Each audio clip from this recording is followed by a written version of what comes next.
हाँ बच्चों, उस दिन मैंने ये बताया था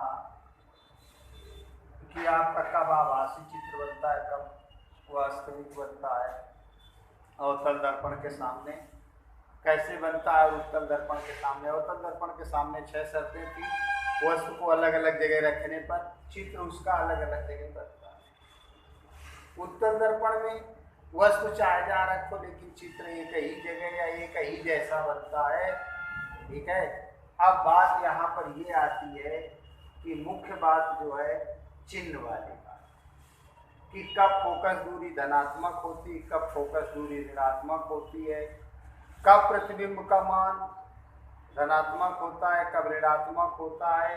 ये चीज सबसे मुख्य है। कब u धन का है, कब v धन का है, कब u माइनस का है, कब v माइनस का है, कब f माइनस का है, प्लस का है। और इसी से सवाल आपका, चूंकि दर्पण के लिए मैंने सूत्र तो बता दिया, 1/u + 1/v बराबर 1/f, और एक आवर्धन के लिए m बराबर v/u बराबर i/o। ये आपके दो ही सूत्र हैं। लेकिन समस्या इस बात की है कि हम तो सबसे पहले यही बताएं आपको, u किसको कहते हैं, वस्तु की दूरी। और इससे भी पहले एक चीज बताई गई होगी या बताई है कि सभी दूरियां आपकी ध्रुव से नापी जाती हैं। कहाँ से नापी जाती हैं? ध्रुव से नापी जाती हैं।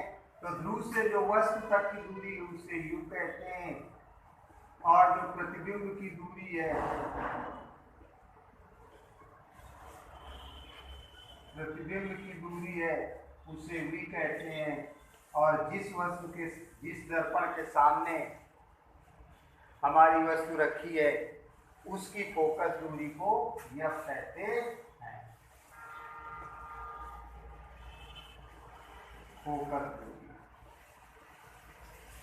अब बात ये आती है कि कभी ये धन का हो जाएगा, कभी ऋण का हो जाएगा। जब आप न्यूमेरिकल लगाएंगे तो ये सब चिन्ह की वजह से ही सब गड़बड़ हो जाएगा। तो इस बात का ध्यान रखें कि अब होता क्या है कि कई बार आप लोग सवाल लगाते समय एक बार उसको धन में रख दिया और एक बार ऋण में रख दिया, जिससे उत्तर मिल गया, उसको कहने लगे कि यही सही। ऐसा नहीं होता है कि उत्तर हम यहाँ तो उत्तर देख लेंगे, लेकिन परीक्षा में आप उत्तर कहाँ से देखेंगे, कैसे आपको पता चलेगा कि ये सही है कि गलत है। इसलिए हमें चिन्ह का ज्ञान होना जरूरी है कि कब आपका u धन का है, कब ऋण का है, कब रखा जाएगा। अगर ये सही है तो हम उसके अनुसार, नियम के अनुसार रखेंगे और हमारा सवाल सही होगा, हमें उत्तर देखने को मिले और चाहे ना। काफी हद तक तो आपका वस्तु की जो विभिन्न स्थितियां थी उनसे आपको क्लियर हो जाएगा कि ये वस्तु अगर यहाँ रखी है और इसकी फोकस दूरी इतनी है तो वस्तु u का मान ज्यादा है, इसका मतलब वस्तु फोकस से पीछे रखी है। तो जो 6 स्थितियां हैं उनके द्वारा आप स्पष्ट कर लेंगे ये कैसा चित्र बनेगा। लेकिन इसके बाद भी हमें चिन्ह का ज्ञान होना चाहिए। जब तक चिन्ह का ज्ञान नहीं है तब तक हमारा सवाल सही नहीं होगा।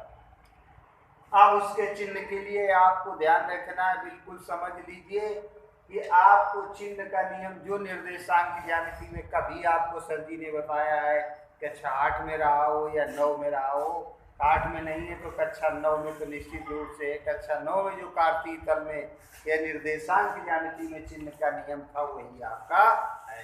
पहले चतुर्थांश में दोनों धन के मान होते हैं, दूसरे में x का मान तो ऋण का होता है और y का मान धन का, यानी ऋण और धन, और तीसरे चतुर्थांश में दोनों ऋण के होते हैं और चौथे में पहले धन का और बाद में ऋण का।